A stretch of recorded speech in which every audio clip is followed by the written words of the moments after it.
Salam, kanalıma hoş geldiniz. Bu videomda sizlerle çereyağsız evde olan ərzaqlarla kurabiye hazırlayacağım. Önce qaba 2 adet yumurta əlavə edirəm. Sonra üzərinə 200 qram şeker tozu əlavə edib qarışdırıram. Şeker tozu ərisin.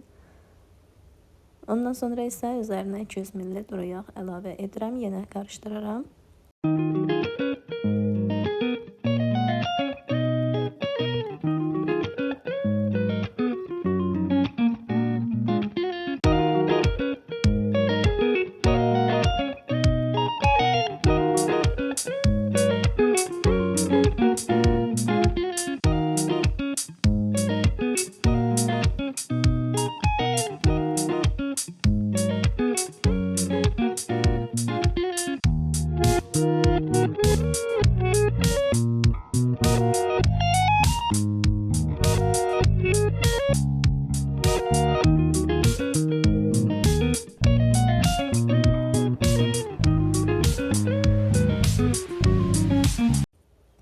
Şeker tozu əridikdən sonra, belə hamısı qarışdıqdan sonra ununu, kabartma tozunu, vanilini əlavə edirəm və bir ovuc da kişmiş əlavə etdim mən. İstərsəniz siz şokolad, qoz ləpəsi, evdə nə varsa əlavə edə bilərsiniz.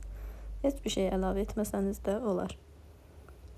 Bir paket vanil, bir paket kabartma tozu, bir ovuc da kişmiş əlavə etdim. Un apardığı qədərdir. Təxmini 4 stəkan apardı məndə. Az-az əlavə edib qarışdırmaq lazımdır. Öncə 2 stəkan əlavə edib belə çırpıcı ilə qarışdırdım. Sonra isə əlimlə. Bir əlimizi təmiz saxlayırıq ki, yoğurduğumuz əlimizlə baxanda həmişə un yapışır və xəmir bərk ola bilər. Xəmir qatılaşdıqdan sonra təmiz əlimizlə yoxlayırıq. Əgər yapışmırsa təmiz əlimizlə xəmir, demək ki, hazırdır. Çox bərk xəmir yoğurmaq olmaz. O zaman kurabiyələr də bərk alınır. Yumşaq olanda amma çox dadlı, ləzzətli, ovuntulu kurabiyələr alınır. Onun üçün belə ununu az-az əlavə edib yoğururam.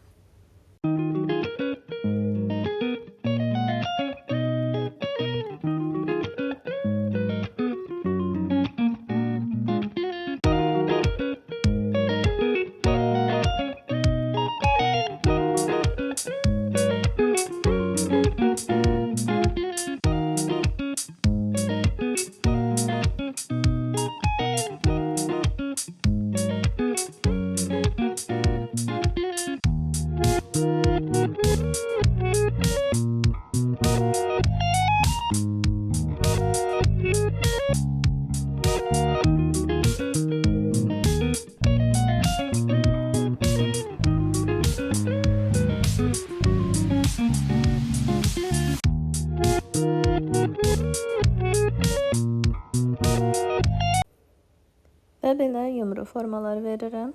Soba listinə yığıram. Normal hər şirniyyatı bişirdiyimiz dərəcədə də bişirirəm. Altı qızarır çox az, üzəri isə ağ qalır. Əgər ələ yapışırsa yüngül yağda vurmaq olar. Adi yumru formalar verirəm. İstərsəniz dəyişik formalarda da edə bilərsiniz.